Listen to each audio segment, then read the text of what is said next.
कि जीवों को अभी पीछे भी अभी मैं एक दिन शायद समझाया, ये वही बात है कि अभी हमें वीतरागता में सुख क्या आता है यही समझ नहीं आता, नहीं समझ में आया।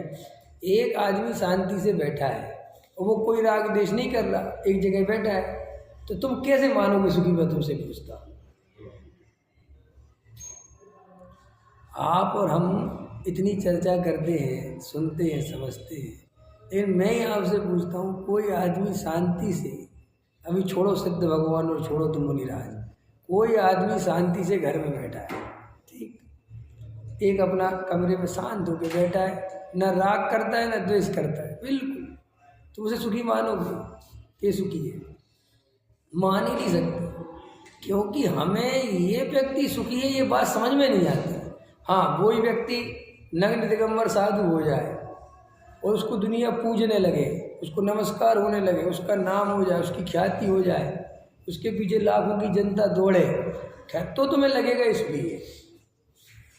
फिर भले ही तुम कहोगे कि देखो मुनिराज है ये, तुम मुनिराज को भी अगर कोई जनता उनके पास नहीं जाए, ख्याल में है ना, कोई उनको नहीं पूछे, शांति से एक जगह बैठे हो, तो तुम उन मुनिराज को भी सुखी नहीं मानोगे।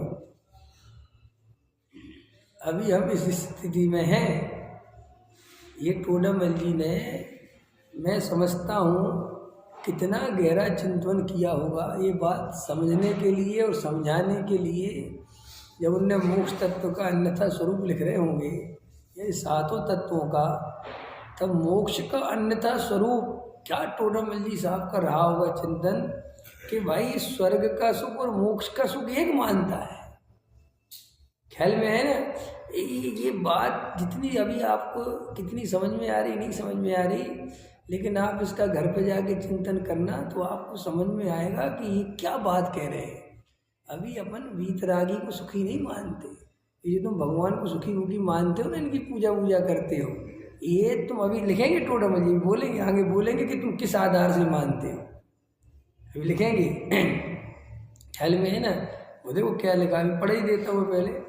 वहाँ सुख की जाति से बात, परंतु महान पुरुष स्वर्ग से भी मोक्ष उत्तम कहते हैं। अब देखो समझ में आया ना? जो महान पुरुष होते हैं, महापुरुष होते हैं, उनने कहा स्वर्ग तो दो कौड़ी का है, स्वर्ग में रखा क्या है, मोक्ष सबसे बढ़िया है। तो उनकी सुन के ये मानता है कि मोक्ष अच्छा है, स्वर्ग अच्छा नहीं है। अब उनकी सुन के इसे अंदर भाषित नहीं होता कि स्वर्ग अलग है मोक्ष अलग है।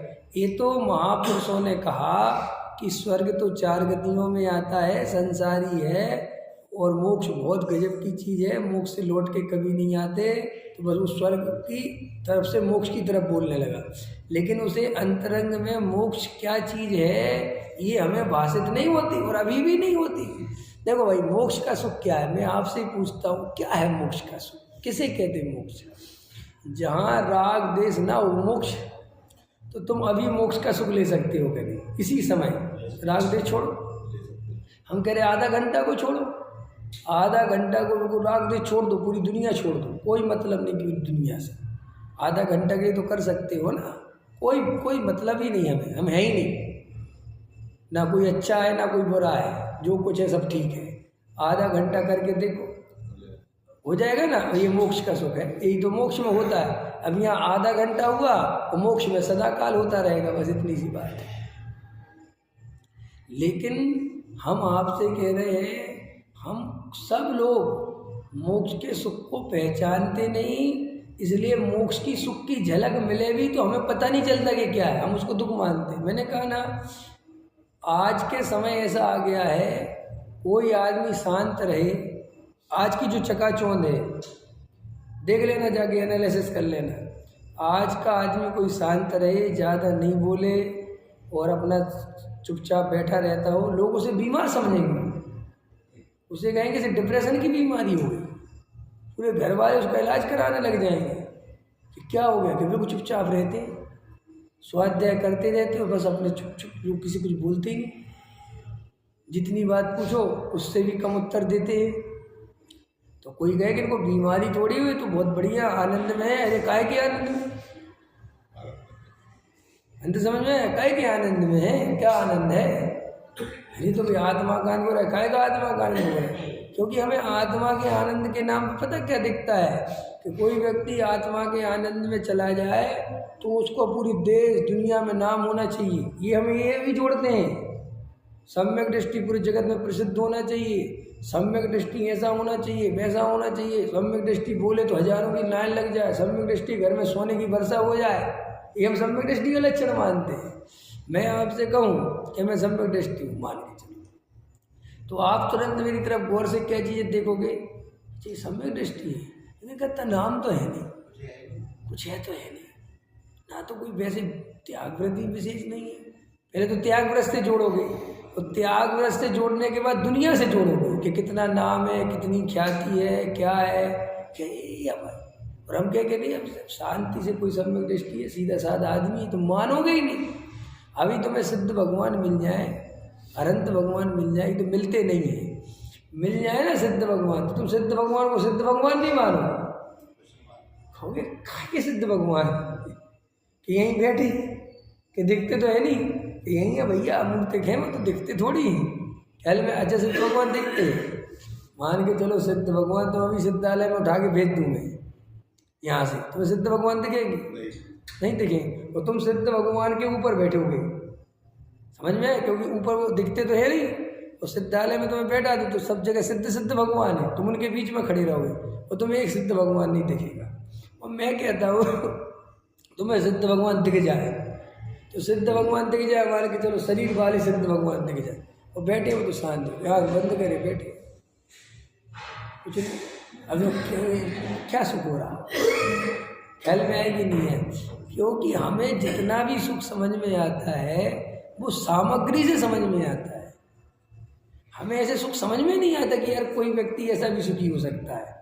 हमें सुख समझ में आएगा सामग्री। सामग्री माने वो कई तरह की हो सकती है, सामग्री एक तरह की नहीं होती। किसी के बाद बहुत रुपया पैसा मकान दुकान है, एक ही सामग्री होती है, और एक सामग्री होती है उसकी ख्याति बहुत है, उसको पूजने वाले बहुत हैं, उसके आगे पीछे बहुत लोग दौड़ते हैं। अब किसी अजय बात है, फलाने साधु बहुत बड़े महाराज है, फलाना साधु बहुत बड़ा महाराज, किस आधार से तुमने किसी साधु को बड़ा महाराज, बहुत बड़े महाराज, किस आधार से? प्रश्न है मेरा, क्या माना तुमने? आप जाके देखोगे आपका आधार भीड़ है। जिस साधु के पास जितनी ज़्यादा भीड़ चलती है वो उतना बड़ा महाराज। आपको अगर कोई साधु के साथ भीड़ नहीं चले तो आप उसे महाराज है, इन महाराज को कोई पूछता ही नहीं, तो आप अंदर ही अंदर मानते कि महाराज दुखी होंगे। ख्याल में है कि नहीं आया? क्योंकि हमारी सुख की परिभाषा शांत होने वाली नहीं है। ये टोडामल जी साहब मोक्ष के अन्यथा स्वरूप में घटित कर रहे हैं।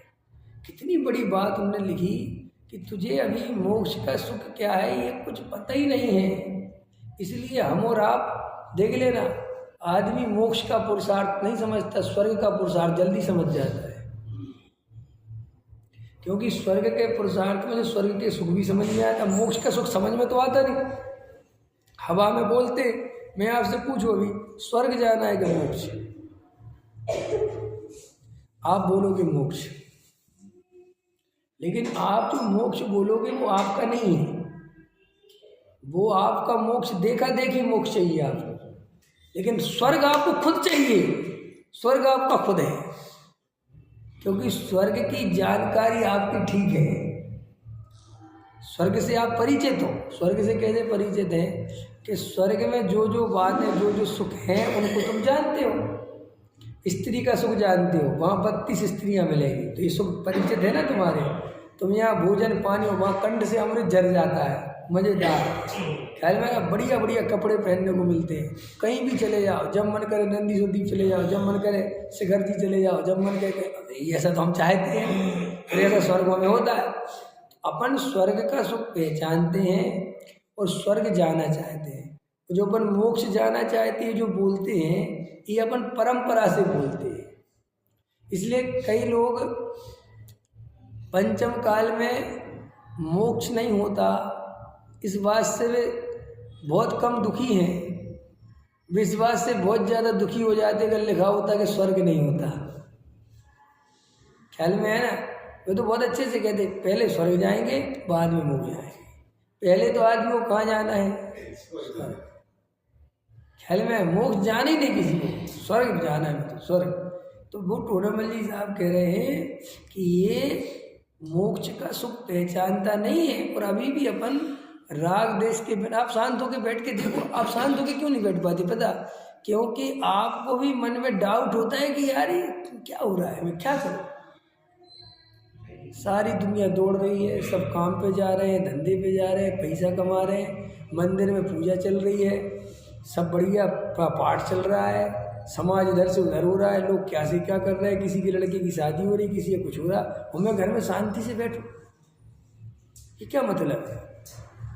नहीं समझ में? और ठीक है, धर्म अपनी जगह है, अभी थोड़ी मेरे को शांत बैठना है, तुझे कभी शांत नहीं बैठना है। समझ में आए कि नहीं? ये तो सब बहानेबाजी।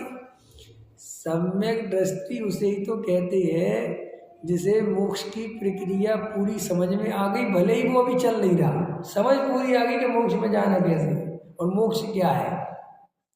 जिसने राग द्वेष के बिना थोड़ी बहुत समय बिताया है और उसका सुख जाना है, वही तो सम्यक दृष्टि है। जिसने राग द्वेष के बिना बिल्कुल भी समय ना बिताया हो, वो कभी अपने आप को सम्यक दृष्टि नहीं जान सकता। मान में क्या करेगा वो? क्योंकि राग द्वेष के बिना सच्चा सुख कैसे पहचाना? और हमें तो सच्चे सुख की खबर है, हम बोलते हैं मैं सच्चा सुख चाहिए। क्या है सच्चा सुख? है क्या सच्चा सुख? अगर मिथ्या दृष्टि की नज़र से देखा जाए तो बिल्कुल नीरस है, उसमें कोई रस नहीं है। ये तो तुम्हें शब्दों में तुम भले ही खेलते हो, अतीन्द्रिय आनंद और ये और वो और लबालब अमृत बहता, कुछ नहीं है ये सब शब्दों के खेल हैं। ऐसा कुछ मोक्ष का सुख माने राग द्वेष नहीं करना, वगैरह नंबर जैसा वस्तु का स्वरूप है वैसा जानना। आत्मा में से कोई रसगुल्ले जैसा रस झरने लगता है या कुछ आम जैसा रस मिलता है, ऐसा ये कुछ नहीं है। हम राग द्वेष नहीं करें, यही सुख है। अब उस अनंत गुणों का सुख निकल के आता है, अनंत गुणों का रस बहता है, कुछ नहीं। ये सब भाषाएं हैं, ये सब वैसी भाषाएं हैं जो आप परिचित हो जिन भाषाओं से। वास्तव में कोई जीव राग द्वेष करे बिना शांत होकर बैठ जाए, ये भीतराग भाव है और यही सुख है।